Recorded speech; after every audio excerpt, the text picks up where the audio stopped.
চলে এসেছি। ঠিক আছে, এখানে বাঁধো। তোমার নামে আমার কাছে অভিযোগ এসছে। তুমি জমিদার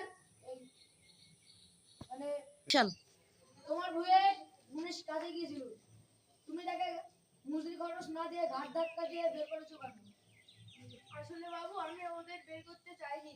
ওরা জোর জুলুম করে আমার কাছে 100 টাকা চেয়েছে। এখনকার 1 বিঘে জমিতে তো 10 টাকা করেই পাও না। ওরা 100 টাকা চাইলে আমি কোথায় থেকে পাবো, আর কোথায় থেকেই বা দেবো? আমিও তো একজন কৃষক। ওরা মিথ্যা কথা বলছে।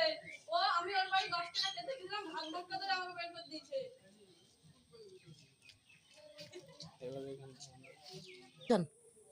মোড়ল মশাই, আমাকে ক্ষমা করবেন, আমি এরকম ভুল করিনি। আসলে ও মিথ্যে কথা বলছে, ওকে জিজ্ঞেস করুন। আমি এরকম করিনি আসলে।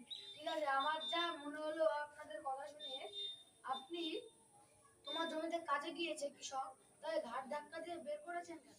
সেজন্য আপনার 120 টাকা জরিমানা।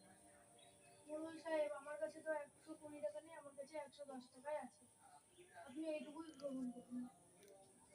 ঠিক আছে, দাও, সেটা ওকে দিন।